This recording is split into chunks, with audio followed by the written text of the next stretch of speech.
Global Télévision débarque à Moscou en plein hiver, ça donne ça.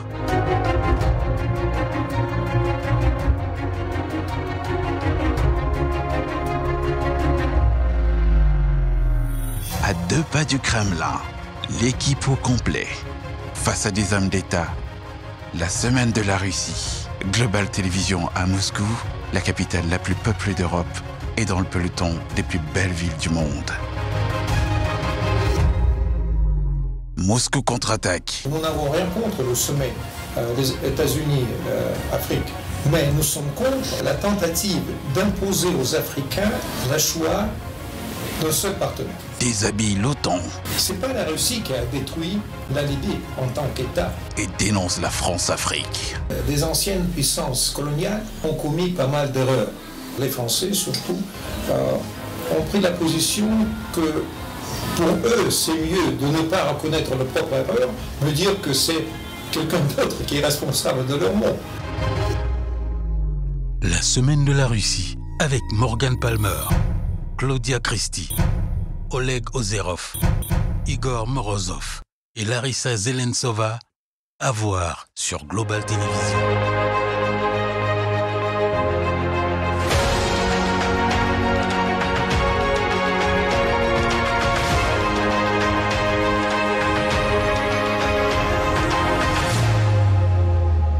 Alors, nous poursuivons notre odyssée dans la Russie profonde. Et là, nous avons pris rendez-vous ici à quelques pâtés de maison du Kremlin, à l'Hôtel National, avec une figure importante de la vie politique russe.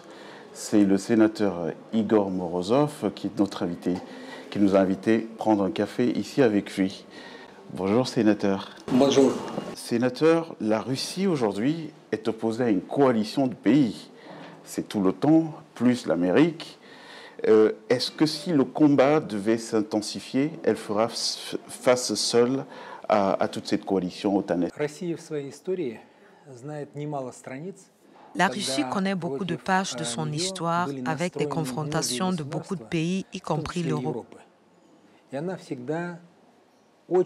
Et la Russie réagit justement contre les confrontations informatiques, politiques et militaires.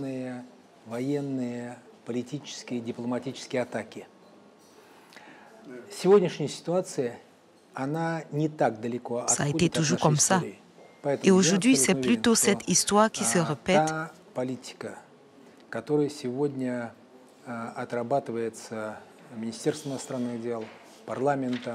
Et la politique que mène le ministère des Affaires étrangères ne va qu'aboutir par une victoire. D'accord, par une victoire.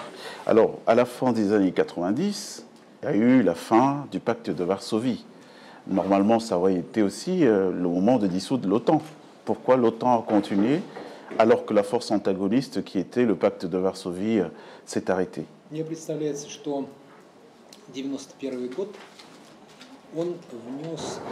Après la chute de l'URSS, bien évidemment, l'opposition de l'OTAN et du pacte de Varsovie, le pacte de Varsovie est devenu visible. Mais ce n'est pas le seul et unique problème qui est dû à l'explosion de l'URSS. Il y a eu aussi les problèmes internes dans l'URSS.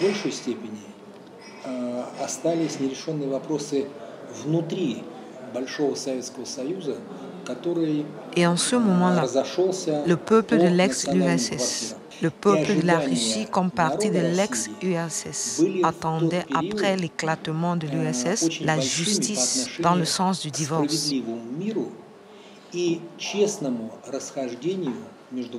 Cela veut dire qu'après la disparition de l'OTAN, dans la tête des gens et dans la tête du gouvernement, était la nécessité de solution de l'OTAN et du pacte de Varsovie, ce qui n'a pas eu lieu.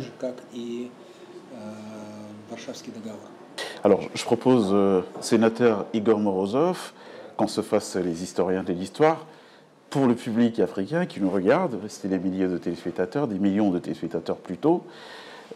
Restons dans ces années 90, lorsque l'URSS a cessé d'exister, l'Union soviétique, la Russie s'est désengagée des pays africains, on ne la voyait plus du tout. Aujourd'hui, elle revient en Afrique, la Russie, avec quel concept? Puisque les rubans du marxisme ont fané? Quel est le nouveau concept qui ramène la Russie aujourd'hui en Afrique?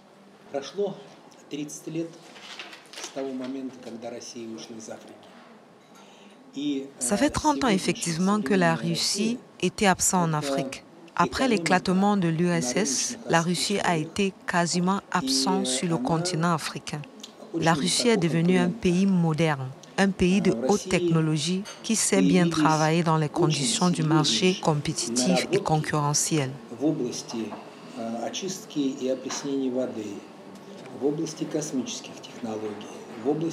La Russie a réalisé beaucoup de progrès dans plusieurs technologies telles que l'extraction de matières premières.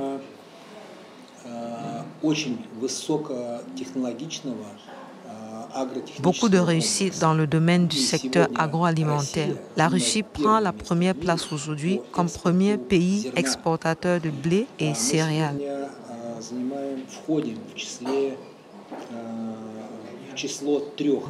dont la Russie est l'un des 3 pays leaders dans le monde entier, producteurs du pétrole et du gaz.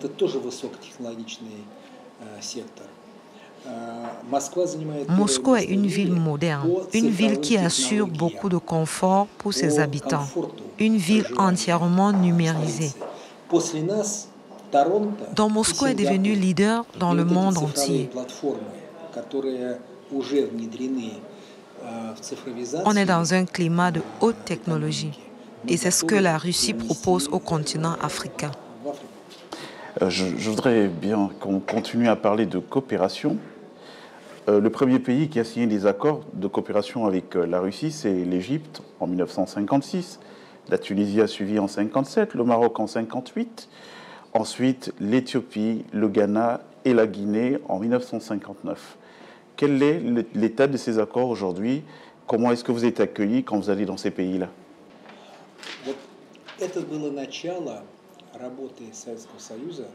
Répondant à votre question, bien évidemment, les accords que vous venez de citer ne sont que le début de la coopération.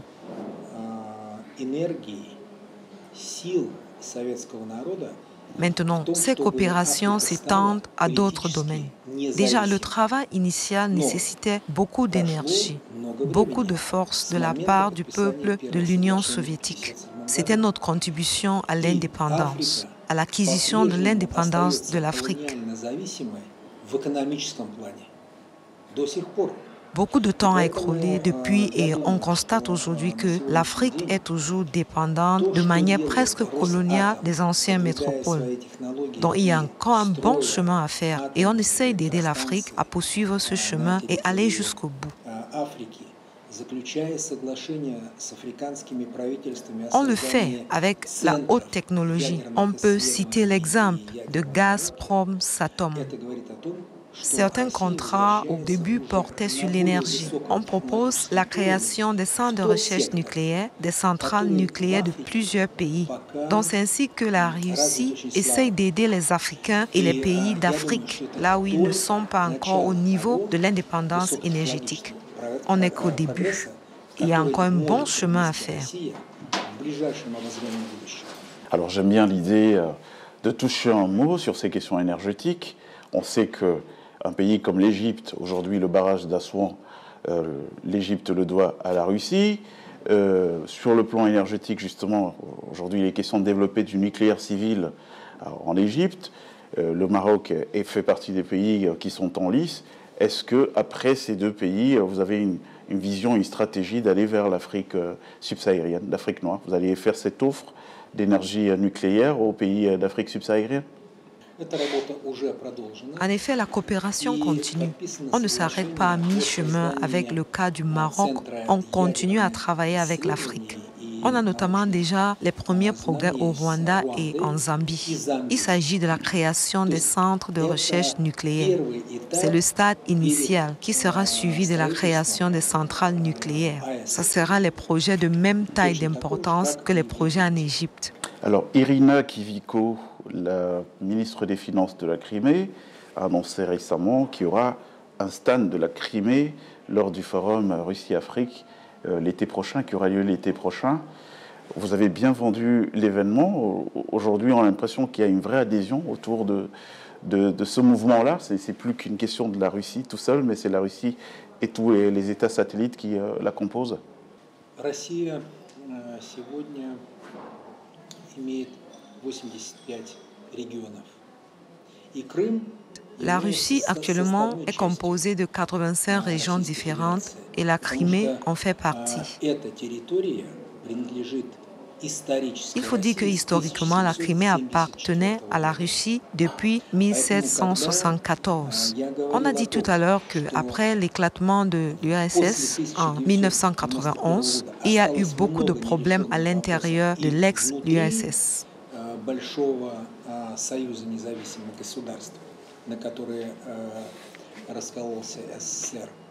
Tous les problèmes pour l'instant n'ont pas encore été résolus. Parlant de Crimée, il faut aussi évoquer les autres parties comme la région de Zaporojie, dont le peuple fait récemment son choix. C'est le peuple qui décide où il veut vivre, quelle langue il veut parler, ainsi de suite. Le choix historique étant fait, il faut dire que pour le Forum Russie-Afrique, tous les 85 régions de la Russie actuelle seront présents, y compris la région qui a été rattachée récemment. Alors, sénateur Igor Morozov, on vous a vu prendre votre bâton de pèlerin une fois que la direction d'Afrocom vous a été confiée pour faire le tour de l'Afrique, aller dans plusieurs pays. Quelles sont les missions qu'Afrocom poursuivait, mais surtout quel est l'accueil qu'on vous réserve dans ces pays? Est-ce que vous sentez de la frilosité ou de l'enthousiasme?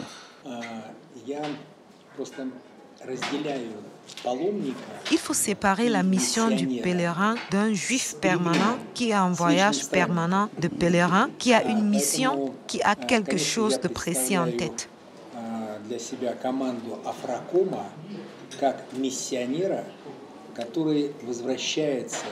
Nous et moi personnellement, je reviens en Afrique comme on revient sur le sol qu'on a connu depuis longtemps. C'est toujours la maison, on est de retour. Le peuple africain et le peuple russe s'entendent toujours bien à travers les années. Et bien évidemment, l'accueil amical, l'accueil chaleureux. Et nous, on est ravis de voir la splendeur de l'Afrique. On a vraiment un plaisir de revenir.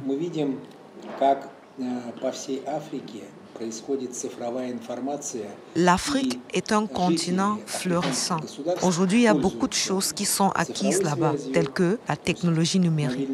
Il y a des gens qui utilisent les portables, les ordinateurs, il y a l'Internet. Les gens s'y habituent. C'est beau l'Afrique et on est content. Ça nous rassure.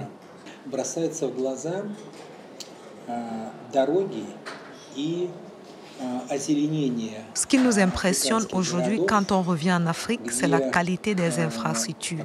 On a vu la qualité des chemins, la qualité des voies publiques, les espaces verts, les moyens de transport en commun. Ça montre le développement en Afrique.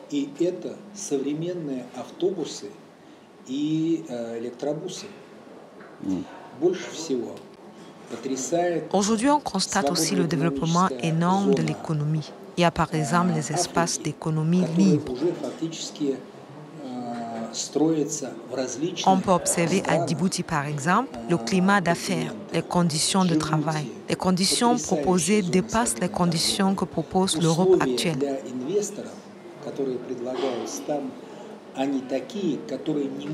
Les Africains sont passés au-delà des capacités de la vieille Europe. Après avoir visité l'Éthiopie, on a constaté la présence des modèles d'activité qu'on ne trouve pas dans les pays qui se disent les plus développés.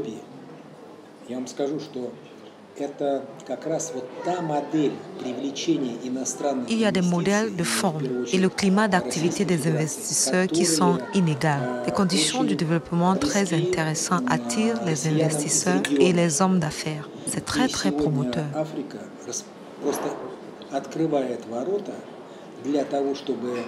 L'Afrique manifeste une attente par rapport à l'avenue des promoteurs, d'investisseurs, des hommes d'affaires russes.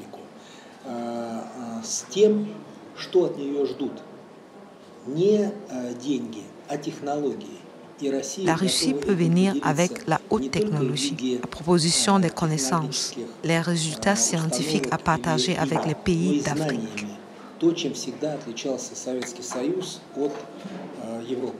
Alors, sénateur Igor Morozov, c'est Alexandre III qui disait que la Russie n'a que deux alliés, sa flotte et son armée.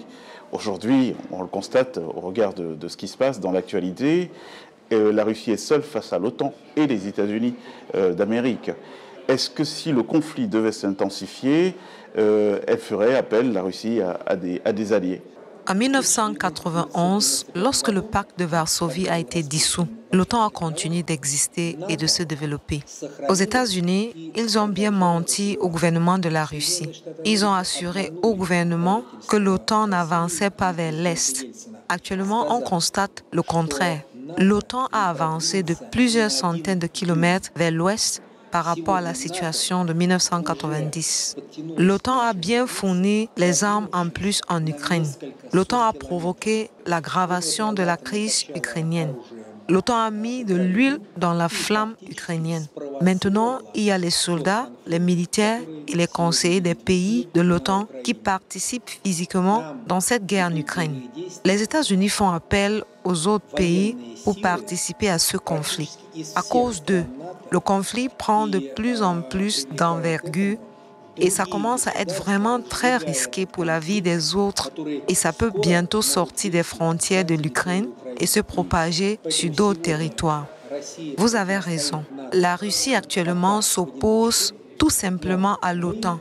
Mais ça ne va pas durer parce que avec nos partenaires de la Chine, de l'Inde, d'Iran, on est en train de bâtir un monde multipolaire.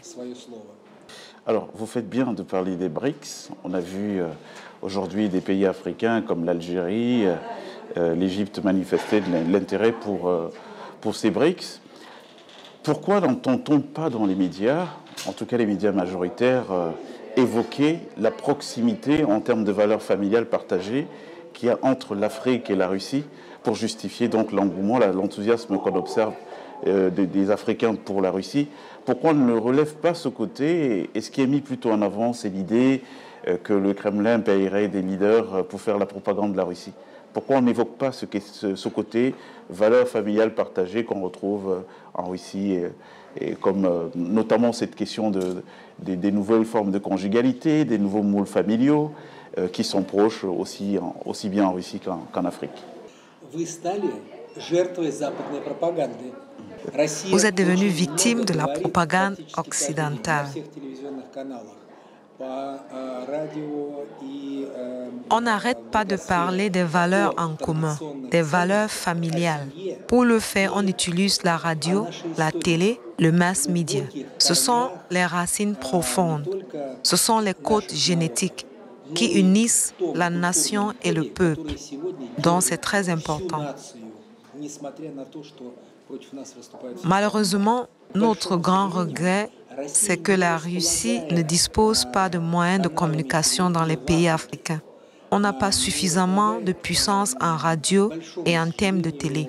C'est pour ça que les pays africains ne peuvent pas nous entendre et ils sont obligés d'écouter les mass médias occidentaux. Et ceux-là nous accusent de corrompre les leaders des pays africains pour leur séparer du joug colonial. Et c'est ça qui pousse l'Occident à s'attaquer et de remettre en cause les principes de notre coopération avec l'Afrique qu'on aimerait bien réaliser. Les principes de justice, les principes de l'égalité dans le développement de la coopération. C'est pour ça que, pour moi, c'est un grand plaisir de profiter de votre passage ici, afin de passer mon message aux millions de téléspectateurs en Afrique. Je pense que mon message sera entendu et que l'Afrique comprendra pour quel objectif la Russie revient en Afrique et comment la Russie pense développer ses relations avec les pays africains. Sénateur Igor Morozov, nous acheminons vers la fin de notre entretien, puisque nous avons la chance d'être à Moscou à cette période. Vous avez commencé par nous dire que c'est plus la même ville qu'il y a quelques années. Aujourd'hui, elle a pris beaucoup en grade, Moscou. Alors, pour nos téléspectateurs africains qui regardent, qu'est-ce que vous avez envie de leur dire? Venez à Moscou, quand on est à Moscou, qu'est-ce qu'il faut regarder? Où est-ce qu'il faut aller?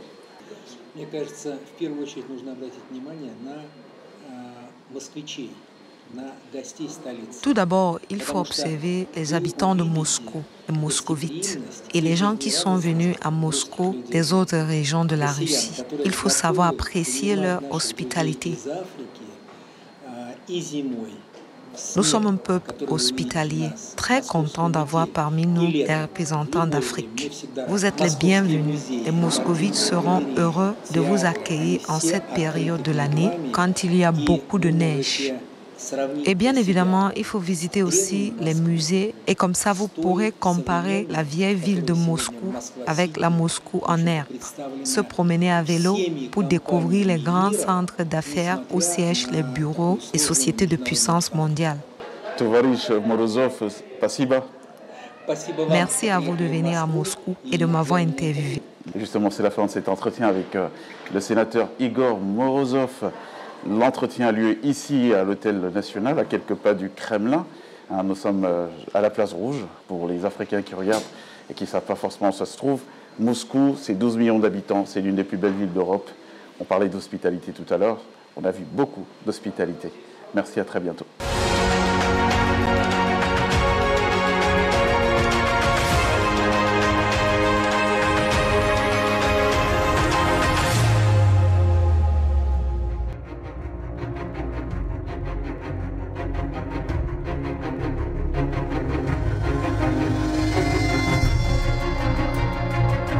Global Télévision débarque à Moscou en plein hiver, ça donne ça.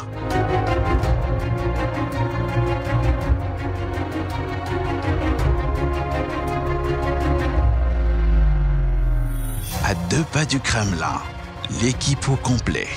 Face à des hommes d'État, la semaine de la Russie. Global Télévision à Moscou, la capitale la plus peuplée d'Europe et dans le peloton des plus belles villes du monde.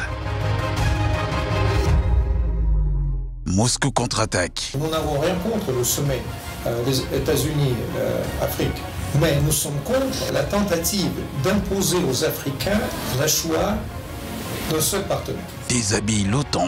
C'est pas la Russie qui a détruit la Libye en tant qu'État. Et dénonce la France-Afrique.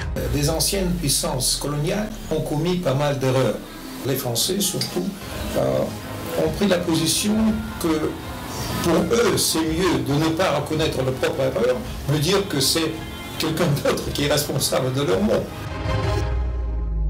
La semaine de la Russie, avec Morgan Palmer, Claudia Christie, Oleg Ozerov, Igor Morozov et Larissa Zelentsova, à voir sur Global Télévision.